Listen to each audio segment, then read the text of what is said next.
Welcome back. Turning now to the latest installment in our NBC News Finding Common Ground initiative, where we shine a light on lawmakers working across the aisle on issues that matter to Americans. NBC's Savannah Sellers sat down with Democratic Senator Richard Blumenthal and Republican Senator Marsha Blackburn to talk about their Kids Online Safety Act, a bill aimed at regulating social media and its impact on young people. The bipartisan pair came together after a series of emotional hearings on Capitol Hill, where parents testified about how social media drove their kids to harm themselves.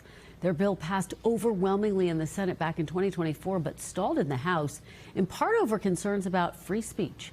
Here's that interview. Take a look. You introduced the Kids Online Safety Act years ago. Now you are tackling AI and children. How did this become such an urgent issue for each of you? Why? And we started to hear from parents as we were doing oversight in the virtual space. Hearing from parents, are you looking at what is happening to kids? The stories we've heard have they're devastating. And parents from all over the country were reaching out to us, and we realized that, you know, Savannah, every industrial sector has rules and regulations. Everything. Whether it's logistics, manufacturing, healthcare, you name it, they all have guardrails. The virtual space has zero. So there was a need to put that guidance in place.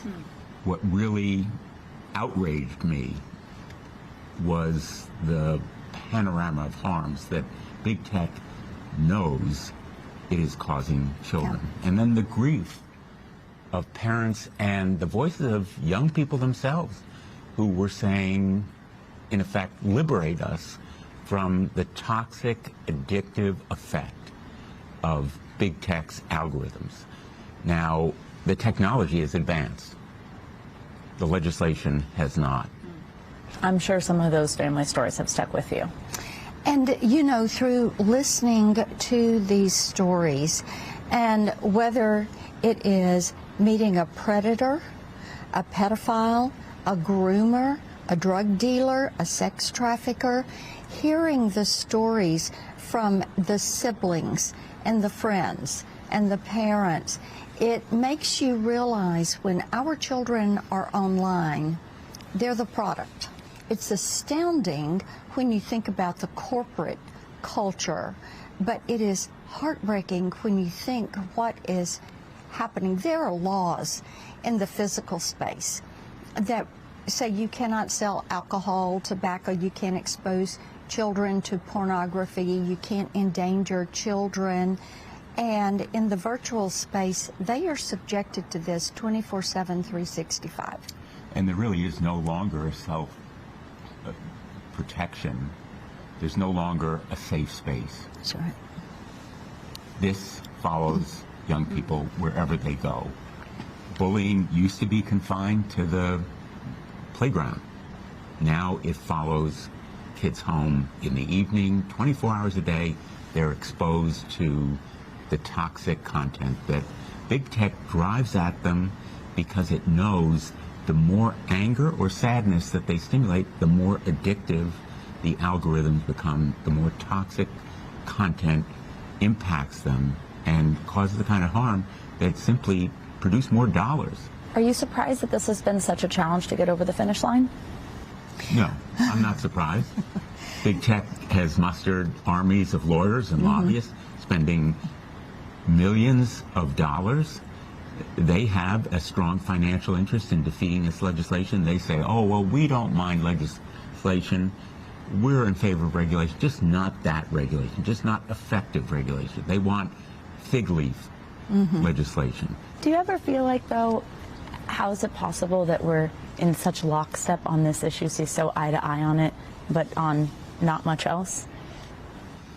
We've done a good bit of legislation when it comes to the AI toys, when it comes to privacy, the Open App Market Act, but it's important to build those relationships and then find areas where there is agreement. And as I like to say, I'm always willing to have a conversation with people that want to make the lives of Tennesseans and all Americans better. This is an area where you can make the lives of millions of children better. There's no Republican or Democratic way to protect children. And we have a common interest here in surmounting the opposition of big tech, which has relentlessly opposed us. But I will give a lot of credit to Senator Blackburn, as well as to my Democratic and Republican colleagues, that they get it and they're willing to take a stand. Do you think that there are lessons that you've learned from working together that make bipartisanship, when it comes to other issues, seem more feasible? I would say it's important to listen. Trust. Trust is really important. It's the key to getting anything done in the Senate and maybe in life. But trust that is built on action, not just words. And we've been through some tough times on this legislation, and I think we know that we can trust each other to aim at this objective, getting it done, getting across the finish line. A real bonding experience questioning some of those tech executives, huh? Well, we may not vote alike on a lot of issues, but on this one, we are absolutely on the same page. But I think what brings us together at the end of the day is the human element here.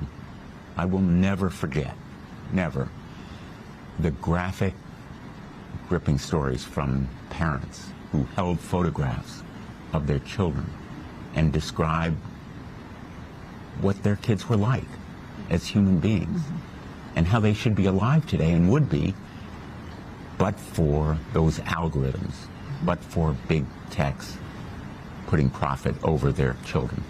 We use the phrase lower the temperature a lot when it comes to politics and when it comes to dealings between the two parties. Does it feel as hot as it seems to the Americans here every day? I'd say this: passion is a good thing. Violence is not. We work to establish common ground. Sincerely, we do, because we know that's what the public wants. The most common question I get is, can you guys work together to get stuff done? And I think all of us hear that question in one version or another. So when we come here, we may not be social friends, but we have to be colleagues and work together.